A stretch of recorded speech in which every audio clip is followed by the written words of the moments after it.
جشن عید میلاد النبی صلی اللہ علیہ وسلم آج پورے ملک میں جوش و خروش سے منایا جا رہا ہے۔ نام نبی کو چھو تو نام نبی کو چھو تو عشق نبی میں لاکھوں عاشقان رسول سڑکوں پر موجود اپنے اپنے انداز سے سیلیبریشن بھی کر رہے ہیں اور محبت کا اظہار بھی کر رہے ہیں۔ اب اسے عید کہنا چاہیے یا نہیں، یہ عید منانی چاہیے یا نہیں، یہ ایک طویل بحث ہے۔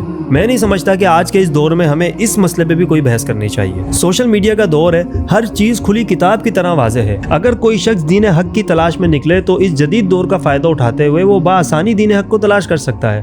ہمیں ایک ایک حدیث کے پیچھے مہینوں دور کا سفر نہیں کرنا پڑے گا۔ ہم اپنے من پسند کے عالم کو بآسانی یوٹیوب پر، فیس بک پر سن سکتے ہیں۔ ہر چیز ہماری فنگر ٹپ پر موجود ہے۔ ہمارا کرنے والا کام صرف اتنا ہے کہ ہمارا من پسند کا عالم اگر کوئی بات کر رہا ہے اور اس بات میں وہ حدیث یا قرآن کو کوٹ کر رہا ہے تو ہماری ریسرچ کا تقاضا یہ ہے، جو کہ معمولی سی ہے، کہ وہ جو کوٹ کر رہا ہے کہ یہ جو میں بات کر رہا ہوں یہ اس حدیث میں ہے یا اس قرآن کی آیت میں۔ ہم نے صرف اتنا سا کام کرنا ہے کہ اس آیت کو قرآن میں یا اس حدیث کو کسی حدیث کی کتاب میں سرچ کرنا ہے کہ وہ ہے بھی یا نہیں۔ ریسرچ کے نام پر لوگ سمجھتے ہیں کہ پتہ نہیں کتنی ریسرچ کرنی پڑے گی، پوری سیاہ ستہ کی حدیثوں کے ذخائر کو تلاش کرنا پڑے گا، ایسی بات نہیں ہے۔ تو بہرحال میں نے اس دفعہ یہ طے کیا کہ میں قبل از وقت کوئی ویڈیو نہیں بناؤں گا۔